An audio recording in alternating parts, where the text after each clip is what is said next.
Fala geração, tudo bem com vocês? Estamos começando mais um episódio do nosso G-Fire Podcast e hoje nós vamos falar sobre os profetas maiores. Bom, nós estamos aqui com a ilustre presença do nosso mestre e querido profeta, Pastor Wilson. Opa! E aí galera, paz seja com todos. Prazer falar com vocês, para quem me conhece. Quem não me conhece, eu sou o Pastor Wilson, pastor ali na igreja Jardim Jaraguá, casado, uma morena bonita, aleluia. 27 anos, 2 filhos e um genro agregado. Tamo junto nessa pegada, nesse tempo aqui que vamos estudar a palavra, compartilhar, aprendermos um com o outro, beleza? Amém. Então, já sabe, né? Pega o seu fone e vem com a gente. Bom, hoje a gente vai começar a falar sobre os profetas maiores, né? A gente saiu dos livros históricos, no episódio anterior a gente falou sobre o livro de Atos, mas numa ordem, assim, né, de organização da Bíblia, a gente saiu dos livros históricos e acabou de entrar nos profetas maiores. Quando a gente entra nos profetas maiores, a gente dá de cara com um monte de coisa acontecendo, né? A história é completamente em decadência e aí Deus ele precisa chamar os seus profetas, porque os profetas eles eram justamente essas pessoas que expressavam o coração de Deus, né? Mas a gente primeiro precisa entender por que profetas maiores e menores. Existe uma ordem de importância? Eu acredito que não, mas explica pra gente aí, pastor, qual que é essa diferença aí, qual que é essa motivação pela nomenclatura de profetas maiores e menores? Então, queridos, o que acontece? Lembrando que essa nomenclatura vem do homem, né? Os homens, vamos dizer assim. Porque Deus, ele olha para nós de igual forma, de igual modo, né? Não tem ninguém que é mais importante ou menos importante, ou de mais valor ou de menos valor. Inclusive, abrindo parênteses aqui, lembrando que você que está aí, o Arthur aqui comigo, e aquela pessoa que é uma pessoa maldosa, malfeitora, criminosa, rancorosa, seja lá o que for, o amor de Deus por nós e por essa pessoa é igual, né? Deus não tem aquele que ele ama mais, não tem. Então, o amor de Deus é um amor incondicional, um amor infinito. Então, o motivo que as pessoas usam muito essa expressão profetas maiores é pelo conteúdo do trabalho que foi feito por esses profetas. Eles tiveram uma extensão maior do seu trabalho, da sua missão aqui na terra, de levar a palavra. Então, os seus livros são os maiores, o seu conteúdo é maior. E essa é a razão por ser chamado profetas maiores. Não porque eles têm mais importância ou porque os outros têm menos importância, né? Nada disso. É por causa do conteúdo, da quantidade do que foi realizado por eles, que ficou aí e deixou para nós nessa história linda de cada profeta. Só sobre acúmulo histórico, né? É muita coisa que os profetas maiores fizeram, muita coisa que eles registraram também, né? Já falando sobre o primeiro livro que a gente vai falar, Isaías já tem 66 capítulos. Então, se a gente vai, sei lá, para Oséias, tem tipo 6. É uma diferença bem grande. Então faz até um pouco de sentido a gente chamar de profetas maiores e menores, mas é só sobre acúmulo histórico, só sobre escrita, gente, não tem nada de importância. Leiam os dois com a mesma voracidade, com a mesma importância, com o mesmo entendimento, que eles são livros maravilhosos de nós entendermos dentro da Bíblia. E já falando sobre um livro gigantesco, vamos falar sobre Isaías? Então, Isaías, um profeta conhecido como profeta messiânico, né, que é aquele profeta que profetiza sobre a vinda do Messias, sobre o prometido, né, o Cristo. E o Isaías, ele viveu mais ou menos no período de 740 a 680 a.C. Ele é um profeta, diz aí os estudiosos, que ele era parente do rei Uzias, ele era sobrinho do rei Uzias, e ele foi criado, né, na linhagem real. E ele tem uma leitura, uma escrita, melhor dizendo, mais clássica, mais abrangente, né, pela sua formação. Pessoal, alguns chamam de profeta nobre, profeta da nobreza, por causa dessa criação ali no Palácio Real. Outra coisa importante é que o livro de Isaías, ele traz juízo e salvação ao povo de Israel. Juízo e salvação. Então, primeiro ponto do juízo, ele vem trazer um confronto, ele vem trazer uma advertência, ele vem trazer uma palavra de reflexão e, ao mesmo tempo, de exortação ao povo, como a gente vê no Antigo Testamento. E salvação, porque quando Deus fala com o profeta, quando Deus usa o profeta para falar com o povo, eu sempre digo, Arthur, que é o seguinte, a profecia, ela trabalha em 3 níveis, né? Ela vem para nos corrigir, tá? Ela nos corrige verdadeiramente. E aí, nessa correção, a palavra de Deus ela traz consigo uma edificação, ela edifica. E o terceiro nível que é quando você sente que é Deus falando. Porque Deus não vai nos corrigir para acabar com a gente. Ele vai nos corrigir, nos ensinar e trazer para perto. Então, o que acontece? Ela consola. Então, são os 3 níveis de profecia. Ela exorta, ela edifica e ela consola. É isso que Deus quer fazer quando Ele traz uma palavra de confronto. Quantas vezes o Senhor levantou os profetas e falou: olha, se arrependam, volte-se para Deus. E a gente vai ver isso claramente nos escritos de todos os profetas que o Senhor levantou. Então, ele traz esse juízo aí para o povo de Israel e a salvação. E ainda falando do profeta, qual que é o porquê essa palavra profeta? O que significa profeta? Profeta é aquele que fala por alguém. Então, o profeta não fala dele mesmo, né? O profeta, ele fala por alguém.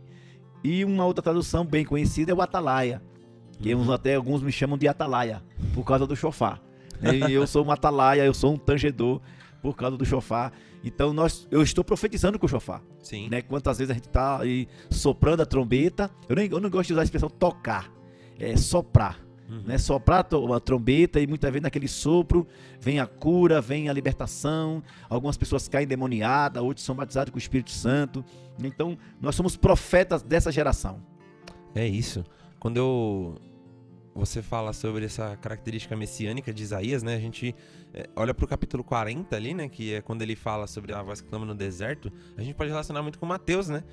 Que é quando o João Batista aparece e começa a falar sobre a voz que clama no deserto vai anunciar aquele que virá, e ele vai começar a preparar o caminho para o Senhor. E João Batista, ele já é profetizado lá em Isaías, saca? Isaías profetiza João Batista, e João Batista prepara o caminho para Jesus Cristo, que vem para nos salvar. E aí a gente consegue relacionar essa característica de Isaías com essa questão dele parecer a Bíblia, né? Porque ele tem 66 capítulos, a Bíblia tem 66 livros, e no capítulo 40, que seria quando termina ali o Velho Testamento, né? Porque são 39 do Velho ali, e aí já começa os 27 do Novo. Ele já começaria em Mateus, e justamente em Mateus, na menção da voz que clama no deserto, a gente tem ali a menção no capítulo 40 também, para que exista esse tipo de relação, né? Então é uma coisa até bem legal da gente relacionar. É verdade, Arthur, é verdade. A gente vê assim a perfeição de Deus, né? Sim. A perfeição, Deus, ele faz tudo bem feito e perfeito. E a gente vê o quanto tudo o que Deus está fazendo, tudo o que Deus faz é para a sua glória, mas sempre com o propósito de trazer o homem para perto dele. Então eu sempre digo uma coisa, que na Bíblia não existe discordância, né? Não existe erro gráfico. Sim. Se existir por lado do homem, mas a escrita de Deus, o que Deus direcionou ao homem, não tem erro. E eu sempre digo o seguinte, que a Bíblia existe cristocidência, não existe coincidência, existe cristocidência. Então Cristo é o centro e o alvo de Deus. Quando o homem ali cai no Éden, né, juntamente com a mulher, o Senhor já estava vendo Cristo pisando na cabeça da serpente. É isso. Então é a onipresença, a onisciência de Deus que está no controle de todas as coisas, pode ter certeza. E aí você vê essa grande, como eu posso dizer, analogia, né? Não é? Sim. Do livro de Isaías com a Bíblia Sagrada. 66 capítulos e a Bíblia 66 livros para nos trazer grandes ensinamentos. Com certeza. A gente consegue também ver no livro de Isaías essa característica de expor a culpa, né? E também de falar sobre a libertação futura e tudo aquilo que viria para depois. E você estava falando comigo também uma característica muito importante sobre Isaías, que era sobre a vinha de Yahvé. Conta um pouco pra gente sobre isso.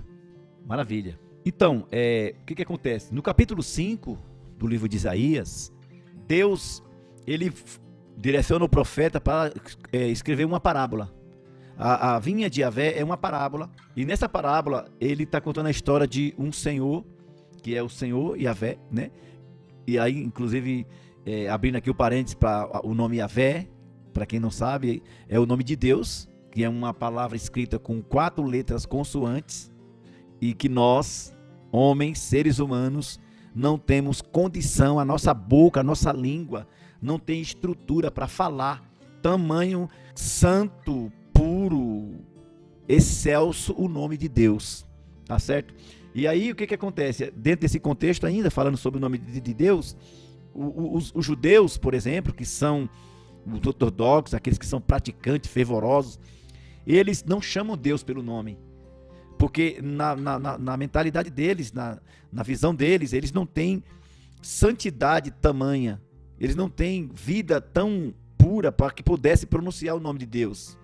Então eles chamam o Senhor de Adonai, né? Adonai quer dizer Senhor. Então eles, na Bíblia tem o nome de Yahvé, mas quando chega no momento do nome Yahvé, eles propositalmente eles substituem por Adonai.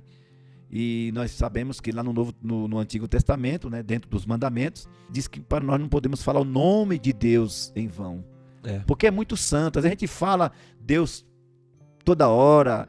É lógico, a gente sabe que a palavra Deus, o nome Deus, né, D-E-U-S, significa autoridade, né?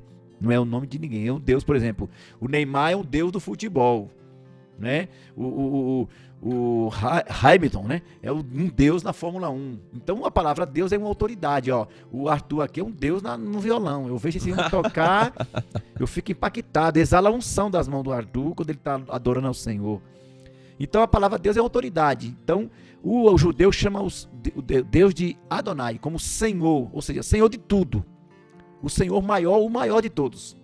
E aí, o profeta compartilha isso com a nação de Israel, que Deus plantou essa vinha. Qual é a vinha? Israel.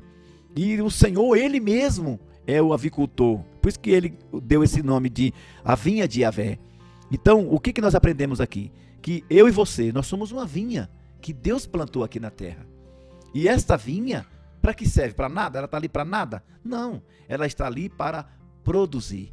Então Deus criou você para produzir. Inclusive, pegando um gancho aqui também, eu quero já te convidar, você está participando de uma célula aí com a galera. E eu sei que são células extraordinárias que nós temos aqui na sede, com os meninos, com o Enzo, a galera aí é tudo motivada, cheia de estratégia. Você não pode ficar de fora. Participa de uma célula. Você é uma vinha que foi criada pelo próprio Deus para você frutificar, para você produzir. Até Jesus fala isso lá em João 14, que nós somos, João 15, ele é a videira e nós somos as varas, os ramos. Então toda a vara que está ligada nele é para produzir frutos. É isso. E aquele que produz, ele limpa para que produza mais. Olha só. Então, queridão, queridona que está aí com a gente, produz seus frutos aí. Compartilhe a palavra com as pessoas, dá o seu testemunho, mostre o Deus que está na sua vida. Olha, sem hipocrisia nenhuma, sem precisar passar pano de seda, como diz assim. Eu vejo literalmente Deus na vida do Arthur, eu vejo Deus na vida da Júlia, eu vejo Deus na vida da Tawane, eu vejo Deus na vida desses meninos, do Enzo. O Enzo é um menino precioso. Com certeza. Eu vejo esses meninos, sabe, ungidos, envolvidos, felizes, produzindo para Jesus. Então a gente vê que realmente, né, Arthur, nós temos tudo o que a gente precisa aqui na presença do Senhor. Não precisamos buscar nada lá fora. A gente tem tudo que a gente precisa, tudo com sobras. Então entra nessa aí, como o Arthur falou, pega o seu fone, se alimenta e contagia as pessoas perto de você. Que em nome de Jesus a nossa satisfação esteja em Deus, né? Todos os momentos, e que a gente seja assim como os profetas, né? Sensíveis e não só buscando uma resposta de Deus, mas que a nossa vida continuamente aponte para uma resposta de Deus sempre que a gente precisar dela e sempre que a gente não precisar também. Que em nome de Jesus, todas as vezes que a gente precisar e que a gente não estiver assim esperando nada, mas que Deus ele nos direcione, a gente entenda a vontade dele, independente daquilo que for, seja para dar uma palavra de exortação ali para o povo, ou seja para receber uma palavra de consolo, mas que em nome de Jesus a gente esteja completamente sensível àquilo que está na voz de Deus. E falando sobre sensibilidade, a gente vai falar sobre um profeta que era muito sensível, né? Que era Jeremias. Tanto é que Jeremias e tem Lamentações. Então o que a gente pode falar sobre Jeremias, né? A gente tem até uma música muito conhecida aqui na nossa igreja, que é de Jeremias, que a gente fala sobre aquilo que Jeremias se sentia e aquilo que ele estava sentindo quando ele estava ali orando na caverna e tudo mais. Mas o que a gente pode ressaltar aqui agora em características boas de Jeremias para a gente entender quem ele era e como esse livro começou? Jeremias você vê, né, que cada um, Deus trabalha num particular, num peculiar, assim, extraordinário. Mas o Jeremias, buscando uns estudos legais de Jeremias, ele é um profeta que ele traz a resistência de um homem desprezado. O Jeremias, ele é conhecido como o profeta das lágrimas. Um homem quebrantado, um homem que, infelizmente, por alguns, para outros, para nós já é um ensinamento, felizmente, porque a gente aprende com isso. Mas Jeremias, ele profetizava mais o caos, né? Porque era o que Israel estava vivendo no momento. Então você imagine, é fácil para alguém profetizar vitória, mas agora o Jeremias, ele é um homem que ele prega mais sobre o caos.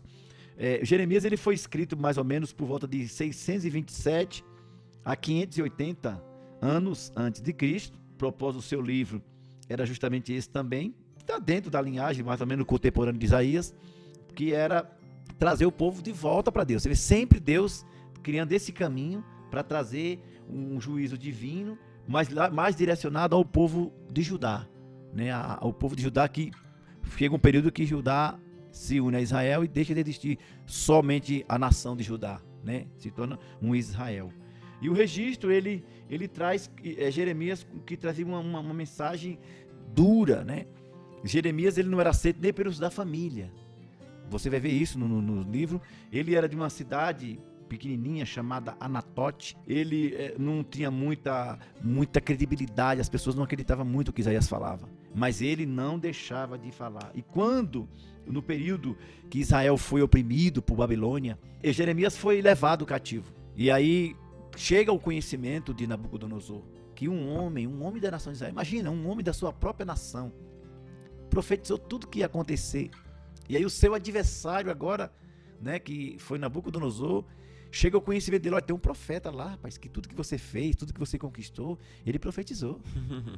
Então o Nabucodonosor ficou até lisonjeado, ficou com o seu ego inflamado. Falou: traz esse homem aqui, eu quero conhecer esse homem. A história diz que levaram o Jeremias até o Nabucodonosor, e aí ele falou: eu fiquei sabendo isso, né, usando aqui as nossas palavras, então eu quero te dar um prêmio, eu quero te recompensar por isso. Ele falou: não, jamais eu vou aceitar uma recompensa dessa, né, de poder ter profetizado contra a minha nação, e agora eu receber qualquer tipo de prêmio por a minha nação ter sido destruída, né, ter sido levada cativa por causa de uma palavra que eu lancei. Mas tudo isso aconteceu por quê? Porque Israel, né, o Israel virou as costas para Deus. Então, nós sempre vemos que Deus levantando os atalaias, levantando os seus profetas, para trazer o quê? O povo para perto de Deus. O coração de Deus bate almas, o coração de Deus bate vidas. Deus está preocupado com a sua vida, meu querido, minha querida. Deus está preocupado com você. As coisas e as circunstâncias em sua volta, fica tranquilo, tudo vai se resolver. Mas Deus primeiro quer tratar com você. A gente ouve muito, né, Arthur, falar sobre questão, por exemplo, material, profissional, financeira, etc. E a gente conhece aí tanta gente completa nos seus projetos. Sim. Mas são pessoas infelizes. Eu tive a oportunidade de trabalhar com pessoas da alta sociedade, do alto nível mesmo assim. Eu trabalhei de chofé. Nossa. O pessoal fala chofé de madame, né? Lugares assim lugares como Alphaville, Jardim Europa, Morumbi. Tive muito contato. E eu tive de perto, assim, de ir no quarto ali para acordar a pessoa que ela pedia para mim chamar ela, acordar. E eu via pessoas infelizes. Pessoas com muitos R cifrões na conta, sabe?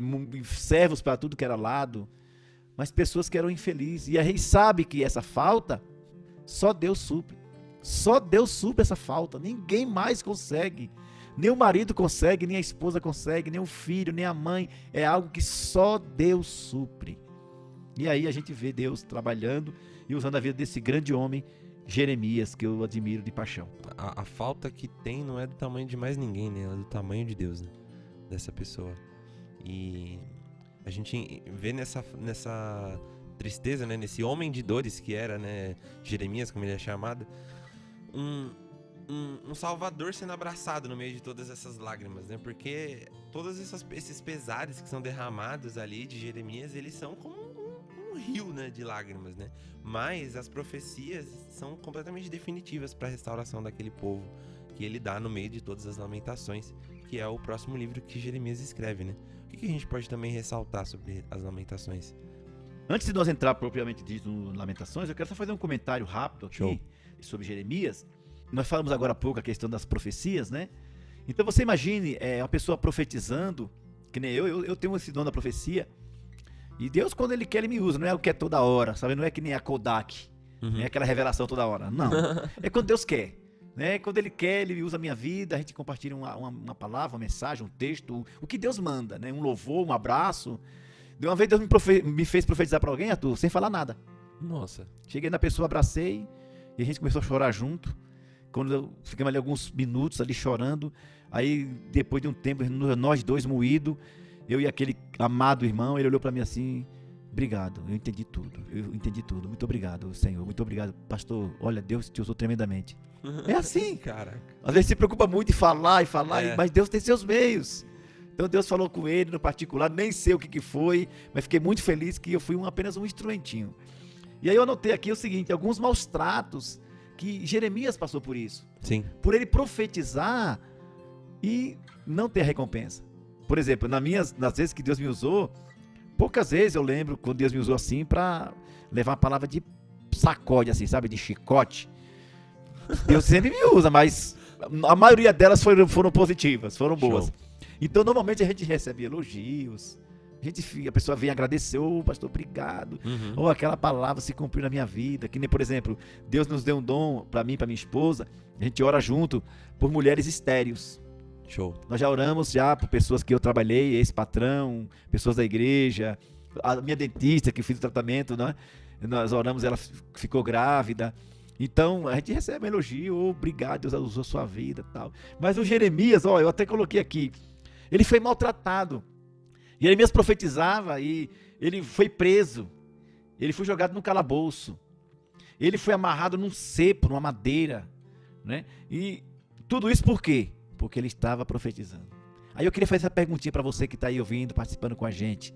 Você está disposto a passar algumas situações talvez constrangedoras, talvez uma situação de dor, em prol da palavra que você prega, em prol daquilo que você acredita?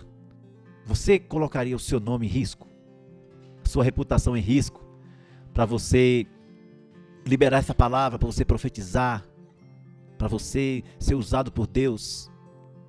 Pense nisso. A gente às vezes vê uns textos, mas por exemplo, abrindo um parênteses aqui, Mateus capítulo 5, versículo 14. Bem-aventurado sois vós, quando vos injuriarem, e mentindo, e perseguindo, disserem todo mal contra vós por causa da minha justiça. Aí o versículo seguinte, ele fala: exultai-vos e alegrai-vos, porque é grande o vosso galardão no céu, porque assim também perseguiram os profetas que vieram antes de vós. Amém. Aleluia. Gente, por isso a gente já pode acabar o podcast aqui, né? Depois dessa daí. De verdade, gente. Eu espero que você esteja com um lápis aí, né? Porque anotando tudo aquilo que que o pastor tá falando aqui, porque são coisas muito ricas e que a gente precisa cada vez mais transformar a nossa vida em cada um desses pontos que a gente tá falando aqui. Então, pelo amor de Deus, não perde nada, não perde nada. O papo tá rico demais. Amém. E aí nós vamos falar um pouquinho sobre as Lamentações de Jeremias. É um livro riquíssimo, né? Pequeno, agora sim, o seu conteúdo, né? Pequeno, que são 5 capítulos, Sim. Mas riquíssimo, né? Em ensinamentos, em informações que trazem para nós um grande ensinamento, né? Então o capítulo 1 fala muito da triste condição de Jerusalém. O capítulo 2 fala sobre o castigo de Jerusalém, tá? O capítulo 3 fala da preservação e da esperança para Judá. Se você vê como Deus ele trabalha no específico. O capítulo 4 é onde começa a apertar o cinto.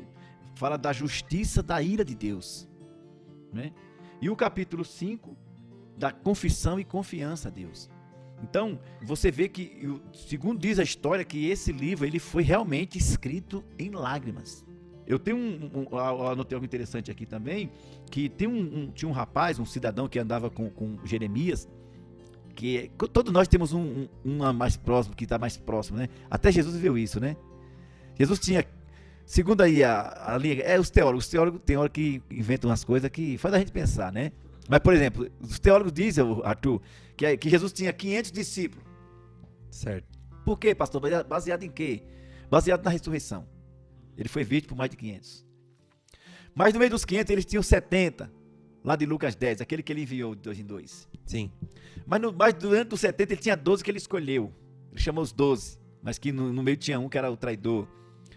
Diante dos 12, a Bíblia fala que tinha 3 que era mais chegado. Sim. Né, que nós já conhecemos bem, é o Pedro, João e Tiago. Mas diante dos 3, a Bíblia diz que tem um que ele amava. Uhum. Né? Então sempre tem alguém ali que é mais próximo. E Jeremias também, ele tinha um. E o nome dele era Baraque. Né? Era uma pessoa que anotava o que Jeremias falava.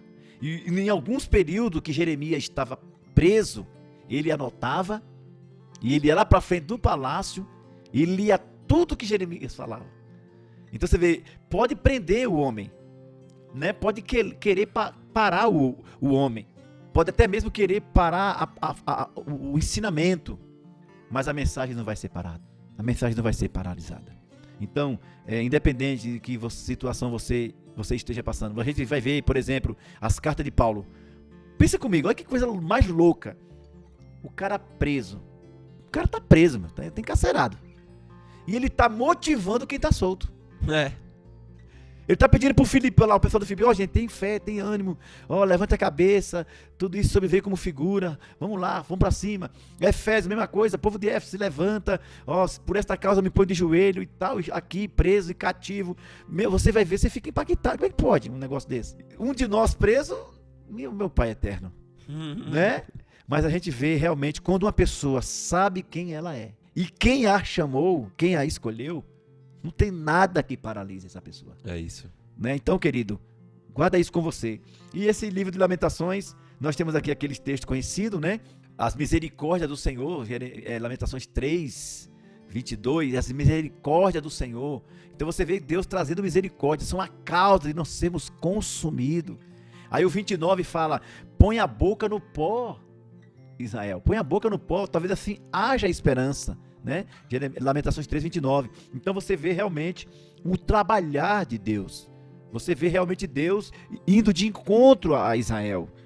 E você vai vendo, até ouvindo aqui no nosso Inside, um treinamento aqui extraordinário que nós participamos, o que a pastora Nivalda falou com muita propriedade, né? Quando ela falou ali, fez um comentário rápido da nação de Israel. Quem é Israel para o mundo em termos de tamanho? É menor do que São Paulo. Mas Israel é a vinha de Deus. É a vinha de Deus. Não tem jeito. Israel não adianta. E agora o que acontece? Israel hoje é uma nação. Agora veja só que privilégio para mim e para você, brasileiro, que está aí nos ouvindo. Através de nós, do nosso país, alguém nos representando, o Dr. Oswaldo Cruz, em 1948 ele votou. Foi o último voto, porque ficou empate a votação. 47 a 47. E aí o que acontece? O último voto foi no brasileiro. E ele votou que sim. Que Israel seria uma nação. É isso. Então a gente viu que Israel é um bebê. Foi em 1948. Uhum. É uma naçãozinha bebê. E agora o que está acontecendo? Os judeus de todos os lugares do mundo estão regressando à sua pátria. E aí você vai ver que Israel, ele é o relógio de Deus. Ele é o relógio de Deus. Então tudo que Deus faz, Deus vai direcionar por Israel. Por isso que a palavra do Senhor convida eu e você para orar por Israel. É isso. Para abençoar a nação de Israel. Querido, ore por Israel. Salmo 122 é muito lindo. Ore para que haja paz na nação de Israel. Por isso que ela é tão oprimida. Por isso que ela é tão assim perseguida. Né? E o que eu fico achando louco, sabe, Arthur? Deus nos deu a oportunidade de ir para Israel. Com o nosso reverendo Marcos. E o que acontece? Os palestinos, que é uma nação que fica dentro de Israel, gente, eles não têm como sobreviver. E quem sustenta os palestinos são os próprios israelitas. Olha que coisa louca. Mas eles não se dão, não se falam, eles são bicudos, não se bica mesmo. É incrível. Mas Deus assim cuida. Porque é filho, né, da linhagem lá de Ismael, ou de Esaú, né? Porque Esaú também casou com uma estrangeira. Então, nós vemos o quê? O Deus trabalhando e cuidando da nação de Israel. E olhando os adversários que estão em volta de Israel, são muito, muito maior em população, em geográfica, né? E eles, por que eles não vencem Israel? Porque a mão de Deus, Isaías 59, né? A mão de Deus está estendida, aleluia, né? Porque é isso, querido, é isso que você precisa e que eu preciso, da mão de Deus. As outras coisas vai vir sem você se esforçar. Zacarias 2:8, né? A menina dos meus olhos, ninguém toca. Israel é um grande apontamento, não só... É um grande argumento do Senhor sobre a sua própria soberania, né? Porque se a gente olha para a nação de Israel hoje, ela foi uma das primeiras a ser vacinada completamente, né? Contra esse vírus que está aí assolando a nossa humanidade. Ela foi uma referência em tecnologia, é uma referência em muita coisa. Então a nação de Israel, ela é um completo argumento, não só para aquilo que nós precisamos fazer, mas para pessoas que nós precisamos orar, porque nós precisamos amar os nossos patriarcas, nós precisamos honrar aqueles que começaram a história a qual nós acreditamos e a qual nós cremos em todos os nossos domingos, em todas a nossa vida, e que nós professamos em fé, mas também são pessoas que apontam para a volta de Cristo e apontam para um Jesus que vai voltar. E aponta para um Jesus que vai voltar naquela Israel que ele vai buscar, madura e completamente preparada, sabe? Uma noiva completamente preparada, que vai estar ali esperando por aquele dia onde Jesus ele vai se acender dos céus e se mostrar para nós, saca? Então quando a gente olha para Israel, a gente precisa orar por Israel, precisa orar pelos nossos irmãos judeus, precisa orar pelos nossos irmãos que estão sobre lá, porque eles são a menina dos olhos de Deus. Eles são o povo escolhido e nós precisamos orar por esse povo a qual Deus escolheu. E caraca, como eu amo falar sobre Israel. E falar sobre Israel não tem como não tá inserido, né, dentro dessa característica, dessa realidade dos profetas maiores, né? O próximo que a gente vai falar aqui é sobre Ezequiel, e ele fala muito sobre isso, né? Ele fala muito sobre essa característica de Israel de provação que também ela passa, né? O que a gente pode ressaltar agora, já no começo, pra gente entender sobre o que fala Ezequiel? Ezequiel é muito conhecido por aquele versículo lá, né? Do capítulo 37 do Vale dos Ossos Secos, mas a gente sabe que tem muito mais coisa no livro inteiro de Ezequiel. Ajuda a gente a compreender aí esse começo do livro. É verdade. Ezequiel, ele é um livro escatológico, né? Sim. Ele é um livro que usa muitos símbolos, e a gente vai ver isso na Bíblia. Deus ele tem essa direção de nos falar com números, com sinais, com atos proféticos. O Ezequiel, ele é um livro que ele foi escrito entre 590 a 570 a.C., tá? O tema do livro é o juízo e a glória de Deus. E qual o propósito desse livro? É levar a nação de Judá a mensagem do divino e do juízo de Deus, tá? Ou seja, nesse período o povo estava se apostatando da fé. Sim. O povo estava negando ao Senhor. Então o livro vem para trazer o quê? Uma responsabilidade a cada um do seu povo. Tá? Então Deus ele vai usar sempre o quê? Ele vai levantar os profetas com esse propósito de trazer o homem, sempre trazendo o homem, né? O que significa o nome Ezequiel? Deus fortalece, tá bom? Ele é um homem que teve a sua chamada para o ministério profético e aconteceu no período babilônico também, né? Naquele período babilônico onde Israel estava oprimido. E a gente vai ver, gente, é incrível, né? Como o pai e o filho, né? Filho, não faz isso. Filho, aí o filhinho vai lá, aí o pai vem, dá umas palmadinhas, tal. Hoje tem que ser bem suave, por causa que hoje dá até cadeia, se bater no filho.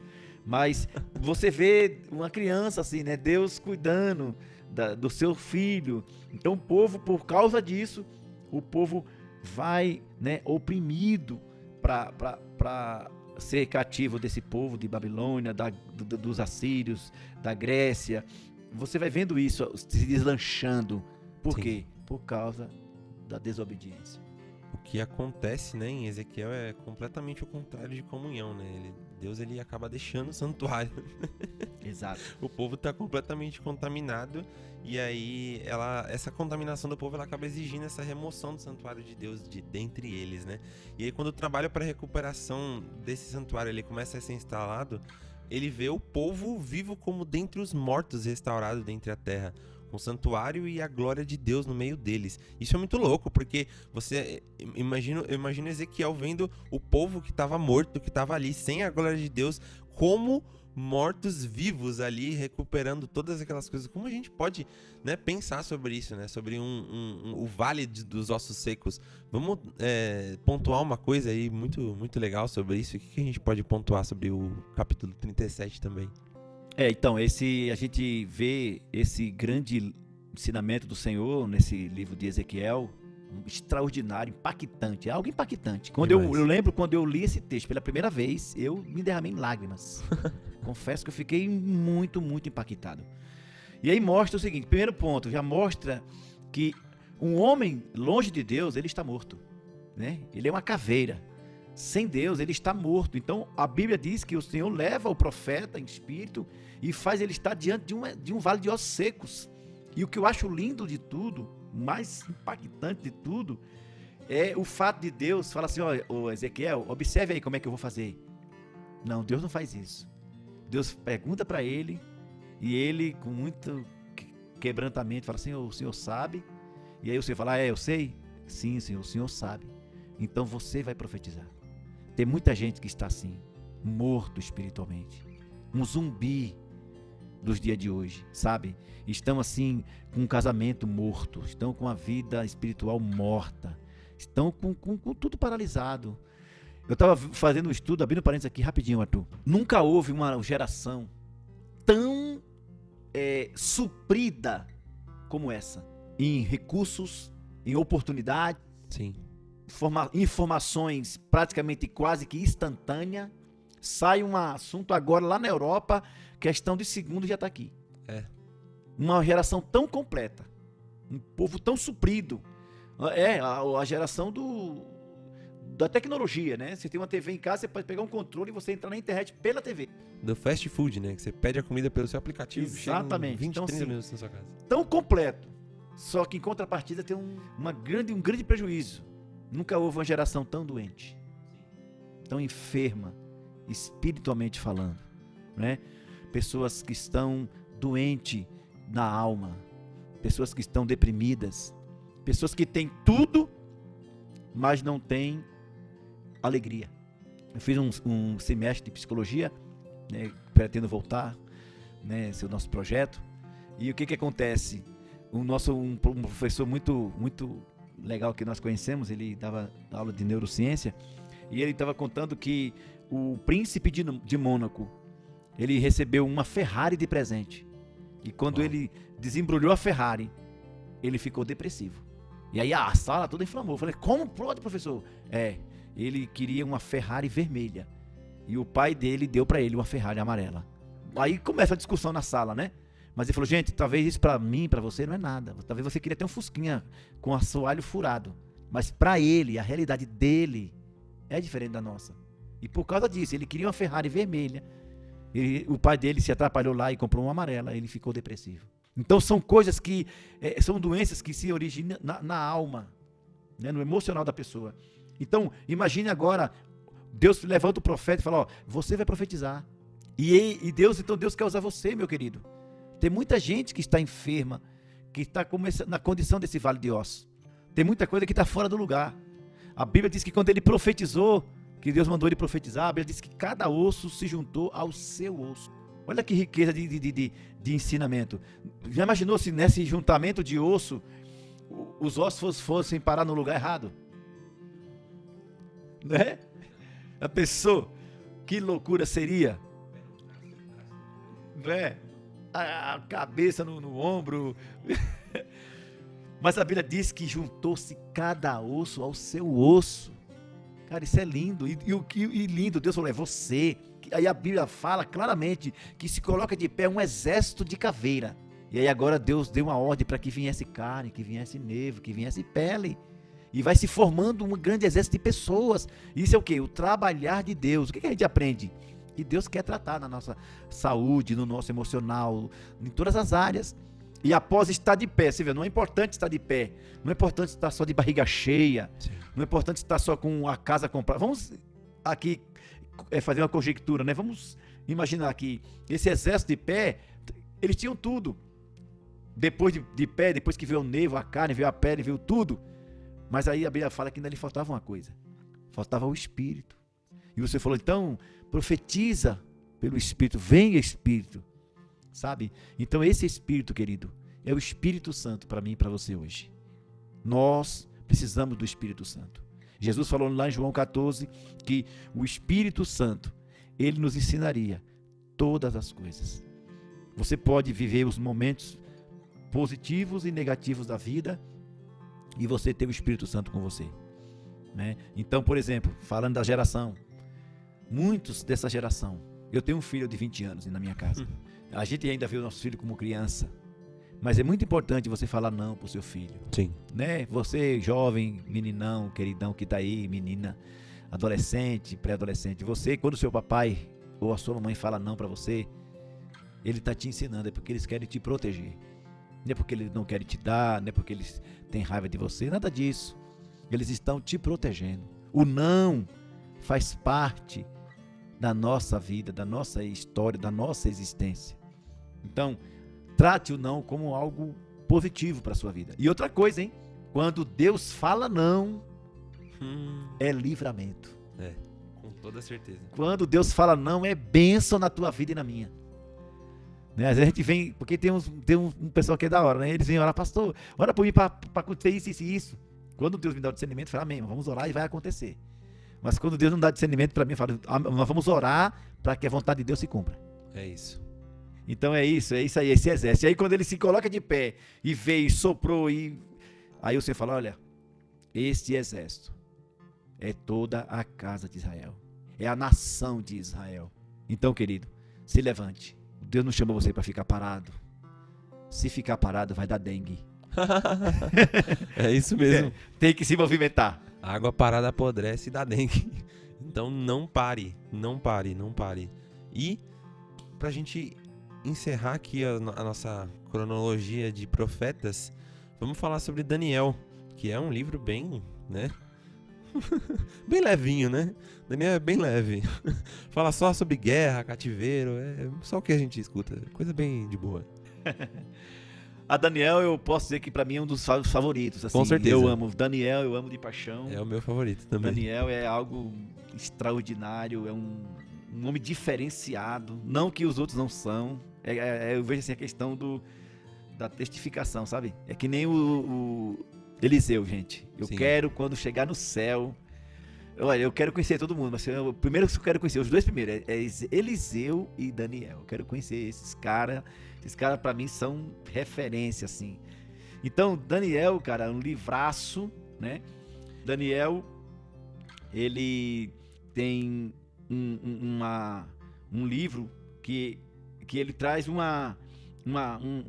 trabalhar de Deus na vida de cada um de nós no individual. Porque nesse mesmo período de Daniel, ainda é um período também contemporâneo, ao tempo de Ezequiel, de Jeremias, está dentro desse tempo, vai se passando. Aí dentro dessa destruição de Israel, eles são levados cativos para a Babilônia, né? E quando eles chegam em Babilônia, né, que o rei pede para que sejam separados, aí agora veja só como Deus ele trabalha, né? O Nabucodonosor, ele queria pessoas diferenciadas, pessoas preparadas, pessoas estudiosas, pessoas que tinham um quê a mais, tá? E aí, como que aconteceu aí? O que eu já acho legal é o significado do nome Daniel. Daniel significa Deus é o meu juiz. Uau! Deus é o meu juiz. Daniel também viveu por esse período de entre 536, né? O seu livro foi escrito a 530 a.C. E o tema é a soberania de Deus na história. Então você vê Deus usar Daniel ali de uma forma tremenda, a ponto de lá na frente ele se tornar também governador em Babilônia. O livro ele trata da primeira parte sobre dar aos judeus a certeza de que o juízo de Deus veio para Israel, porque Israel é destruída, Israel é engolida. Eu li um livro, não lembro agora o livro, que fala que Israel ela foi destruída, a nação de Israel, destruída 19 vezes. Nossa. E Jerusalém, só Jerusalém, a cidade de Jerusalém, são 32 vezes. Meu Deus. Lembrei, não foi o livro, foi na viagem para Israel. Sim. O guia que tratou conosco lá, né? Nessa última vez agora, que o nome dele é Ilia, o nome do guia. Muito simpático, um rapaz muito simpático. Ele conta para nós e mostra lá camadas que foram construídas, reconstruídas. Em Jerusalém, em si, a capital, 32 vezes. E por que foi destruída? Sempre a mesma coisa.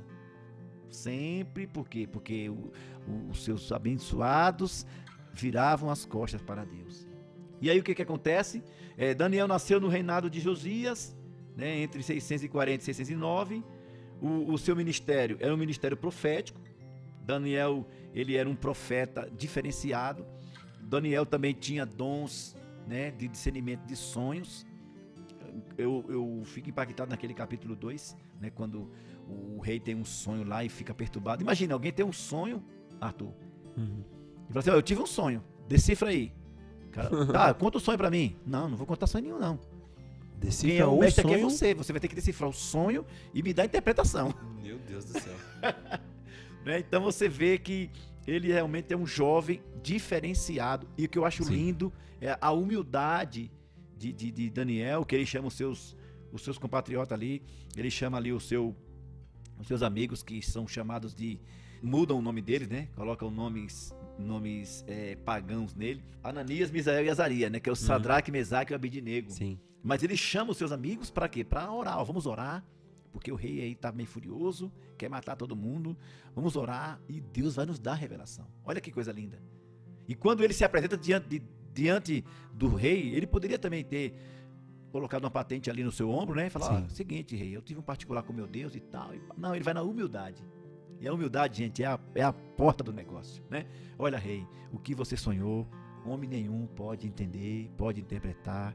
Aí ele usa a palavra que eu amo. Ele diz assim, ó, mas há um Deus no céu. Quando ele usa essa frase, a lágrima brota no meu olho. Há um Deus no céu que revela aos seus. E o sonho que o rei teve é esse. E ele conta o sonho por inteiro e traz a interpretação do sonho por inteiro. E aí ele faz com que a vida deles sejam poupadas e a vida também dos que eram dali de Babilônia também, porque todos tinham recebido a sentença, né? E aí você vê o que? A humildade, né? Então, por que você está aqui participando com a gente aí, aprendendo desse podcast maravilhoso, né? Que você se torne uma pessoa humilde, né? Sempre pronto para ouvir, pronto para servir. Uma coisa que eu já tive alguma experiência com algumas pessoas, às vezes alguém vem tratar um assunto, por exemplo, eu vou falar com o Arthur sobre música. Gente, eu sou analfabeto na música. Aí eu vou falar algo com o Arthur sobre música, o Arthur tão gentilmente, amorosamente me ouve. Ele é um letrado na música, referente a mim. Eu sei que ele vai dizer, não, pastor, eu tenho muito que aprender. Isso mostra a humildade. Mas entre ele e eu sou um analfabeto. Mas ele de uma forma humilde, ele me ouve. Olha, Arthur, eu estava vendo isso aqui, da música, tal. Opa, conta aí que eu quero ver como é que foi, como é que é. Então isso mostra uma humildade.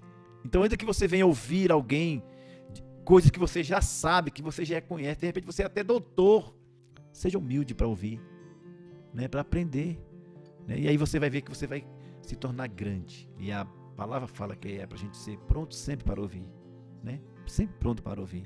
Então é isso aí.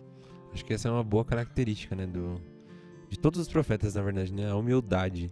E essa é uma característica não só dos profetas, mas daquele que morreu por nós, né, a humildade de entender e de parar, e ainda que o cara era filho de Deus, ele simplesmente parava e ouvia as pessoas, sabe, ouvia os fariseus que estavam ali, quem é você? E com muita humildade, mas também com muita ousadia, ele os enfrentava e falava para eles, e dizia a eles o que ele realmente era, quem ele realmente era, sabe? Então acho que a característica de humildade, ela é uma boa característica a se ressaltar em todos os profetas, e que nós podemos, né, observar neles e trazer para nós. Que cada um de nós que estamos ouvindo esse podcast possamos analisar os profetas e possamos cada vez mais ser humildes como eles. Verdade. É como a gente tem aprendido aqui na nossa região, né? Nossa região, você que não sabe, talvez, alguns eu acredito que não sabem, vai saber agora. A nossa região, ela não é a melhor, mas a nossa região, ela é uma referência para o Brasil. Nossa região é modelo, nossa região é conhecida, né? Eu viajo muito, sempre viajo, e eu vou, sempre que eu viajo, eu procuro o pastor Marcos, pastor, eu vou viajar, o Senhor me abençoa.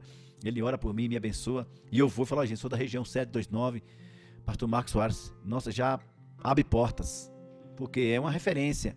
Então é importante você ser humilde. E as pessoas, eu vejo, já viajei muito também com o pastor Marcos, no período que ele tinha um cargo no conselho, eu viajava muito com ele, dirigindo para ele. E eu via a humildade dele tratar as pessoas, ele ouvia as pessoas.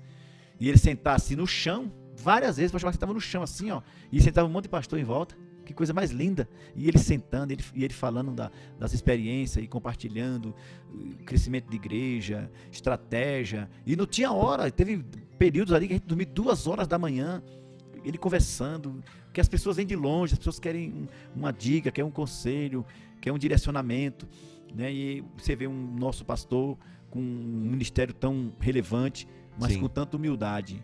Então isso é muito importante. O nome, né? Eu sempre falo muito sobre o nome. O nosso nome, queridos, ele é tão importante que o nosso nome, ele chega no céu primeiro. O seu nome está escrito no livro da vida. Você ainda está aqui, mas o seu nome já está escrito lá. Então, cuida do teu nome. Olha só, quantos anos se passaram? 500, vamos falar do primeiro aqui, Isaías, 750 anos antes de Cristo.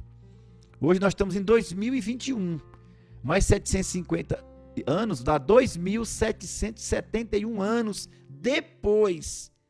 E nós estamos aqui falando de Isaías, estamos aqui falando de Jeremias, estamos aqui falando de Ezequiel, estamos aqui falando de Daniel, homens que marcaram seus tempos, marcaram sua era, marcaram sua geração. E aí, meu querido e minha querida, chegou a minha e a sua vez de marcar a nossa geração. Nós não podemos passar nessa geração sem deixar o nosso legado. Nós temos um legado a deixar, não a herança. Herança acaba, destrói. A herança, a terra, ela come, o ferrugem corrói, os ladrões roubam a herança, mas o legado não. O legado ele fica. O legado ele atravessa fronteiras e séculos e milênios. Então, cuida do seu nome, marca o teu nome nessa geração. E falando de nome, posso falar aqui rapidinho? Com certeza. Falando de nome, eu queria falar aqui sobre, eu falei agora aqui sobre o nome de Daniel, né? E aí quando ele chega em Babilônia, eles mudam o seu nome de Daniel para Beltesazar. Você vê, qual que é a intenção do inimigo? É mudar o teu nome. Sim. É tocar na tua identidade, né? Você tem a identidade do céu, só que o inimigo quer que você tenha a identidade da terra. Por isso que Jesus falou assim, o meu reino não é deste mundo, é do outro, é lá de cima. Então nós temos que viver aqui, usufruir de tudo aqui, mas nunca desfocar que o nosso reino é lá. E os seus amigos aqui, os seus contemporâneos, Ananias, colocaram, olha o nome de Ananias, misericordioso é Jeová. Aí fizeram o quê? Mudaram o nome dele para Sadraque. Olha o que significa Sadraque. Iluminado pela deusa do sol. Eles querem inverter o nosso nome. E olhe, Deus me chama e te chama pelo nome. É isso. O inimigo chama eu e você pelo pecado. É isso que eles querem fazer. Olha o outro, o Misael. O Misael, olha o que significa Misael. Quem é como Deus? Agora, olha o nome que colocaram nele, Mesaque. Olha o que significa Mesaque. Quem é como Vênus? Então, o alvo do inimigo é de realmente tocar o teu nome. Sabe como é que as pessoas querem chamar a gente, Arthur? Olha ali, pinguinha.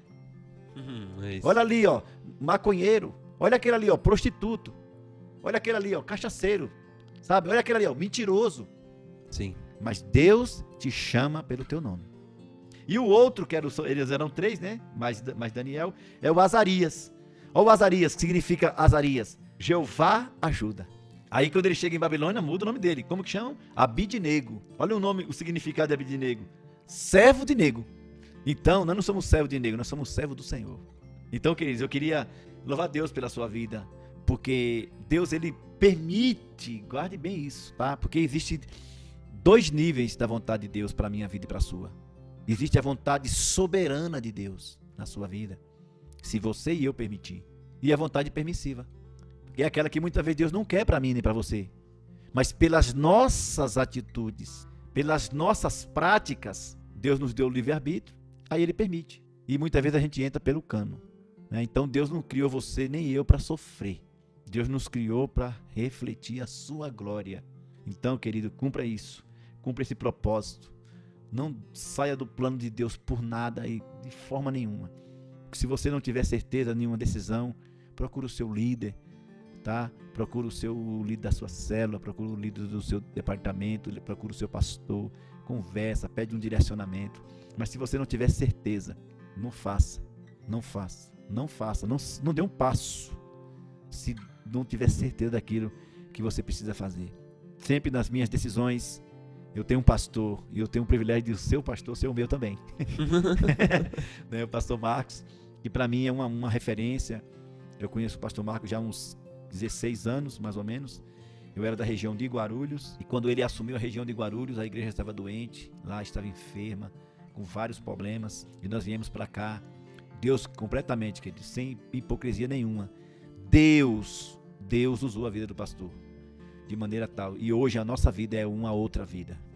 O nosso ministério é outro ministério. Deus fez algo extraordinário e tem feito a cada dia na minha vida. E nós temos uma aliança. Eu tenho aliança com o meu pastor. Eu faço questão de chegar em qualquer lugar. Eu estou com a agenda aqui, eu devo ter esse mês de julho agora uns 12 lugares ou 15 para pregar. Onde eu vou, a primeira pessoa que eu falo de Jesus, eu falo da minha esposa e eu falo do meu líder. Estou aqui debaixo da bênção do meu pastor. Eu tenho uma igreja, eu sou pastor de uma igreja, mas eu estou debaixo da autoridade do meu pastor. E aí Deus abre o céu. Abre o céu. A gente já tá num passo de terminar já, né, o podcast. Nós já encerramos os Profetas Maiores. Mas pra gente sair desse podcast já querendo viver cada vez mais aquilo que os profetas viveram, de uma forma que a gente possa, né, tomar uma forma prática daquilo que a gente acabou de ler. O que a gente pode deixar, pastor, pra galera como teor prático, para que eles saiam desse podcast com uma lição, além de todas as lições que nós conseguimos tirar, né? Porque eu acho que a gente já conseguiu pontuar muita coisa prática em cada um dos livros, mas se a gente juntar tudo e ter uma visão geral sobre todos os profetas maiores, que tipo de lição prática a gente pode tirar deles, para a gente conseguir terminar esse assunto maravilhoso que está sendo sobre os profetas maiores? Queridos, é assim, eu posso falar por mim mesmo, tá?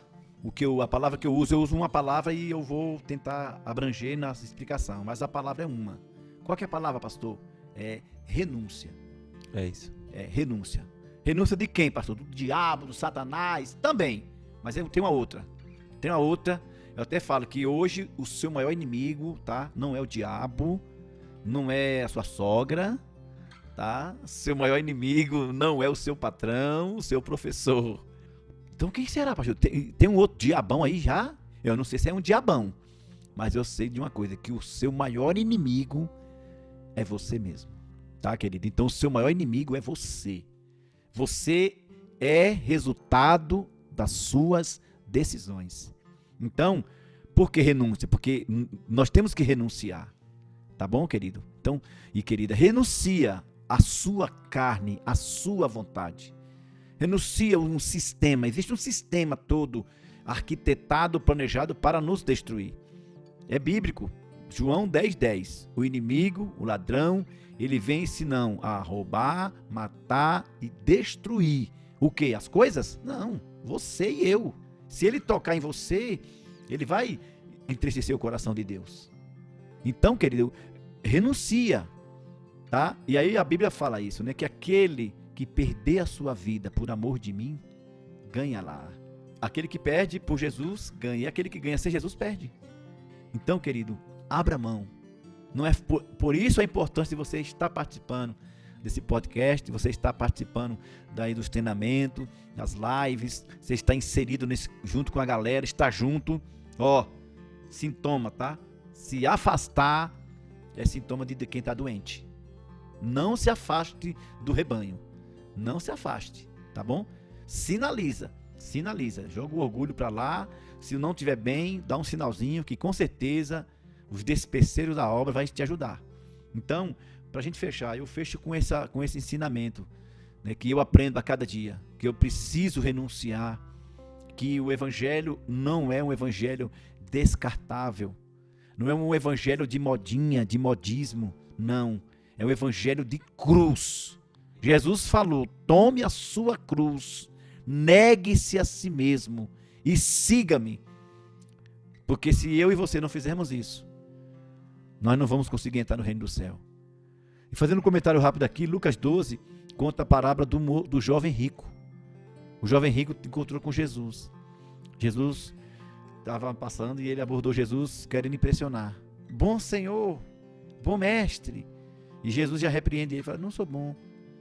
Bom é o meu Pai, bom é o Senhor que está no céu.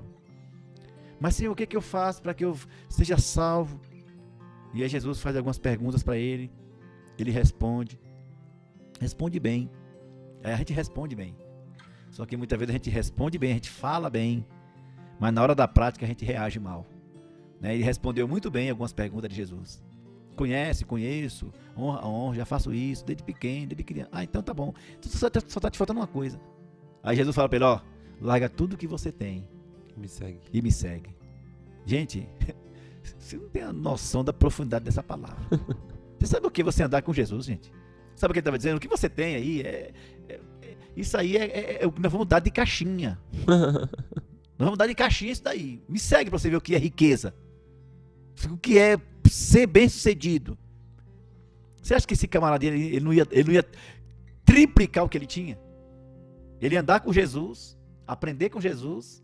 Jesus cumpria a missão como cumpriu e foi para a glória. E imagina agora como que esse homem seria tantas e tantas vezes muito mais bem sucedido do que ele já era. Mas não, ele olhou para o pequeno que ele tinha. Ele achava que era muito. E não aceitou o convite de Jesus. Tem muita gente que não está aceitando o convite de Jesus. Então, querido e querida, eu glorifico a Deus pela sua vida. E para mim é uma alegria estar com você aqui, Arthur. Saio daqui edificado. Amém. Esse Arthur aqui, gente, é uma bênção. Ele é uma pessoa maravilhosa, que eu amo. A mãe dele mora no meu coração de graça. Não paga nem aluguel. Nem PTU ela paga. Mas, tamo junto. E sempre que eu puder, será uma grande alegria, uma grande honra, viu, Arthur? Com certeza, pastor. É sempre uma honra ter você aqui. E falar com você é sempre uma riqueza, porque eu sempre aprendo muito. Quando eu tava lá junto com você no Fácil, eu aprendia demais. Então, que em nome de Jesus a gente possa estar junto mais vezes. Quando a gente pensou em alguém para falar sobre os profetas maiores, a gente já pensou em você. Então, que em nome de Jesus, Deus, ele continue guardando a sua casa, que ele continue guardando a sua vida, que ele continue confirmando no seu coração as palavras dele, saca? E que, em nome de Jesus, você que está aqui ouvindo esse podcast, consiga entender que você precisa renunciar à sua própria vontade.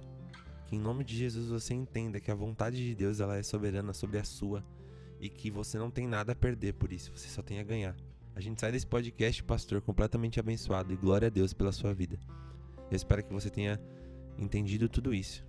Então, se você não entendeu, volta lá, anota e toma atento sobre tudo aquilo que a gente está ensinando aqui, porque de verdade foi um papo muito edificante. Muito obrigado, pastor, pela sua vida. Obrigado você que está ouvindo a gente e até o próximo episódio. Tchau, tchau. Tchau, tchau, gente. Forte abraço. Estamos aí.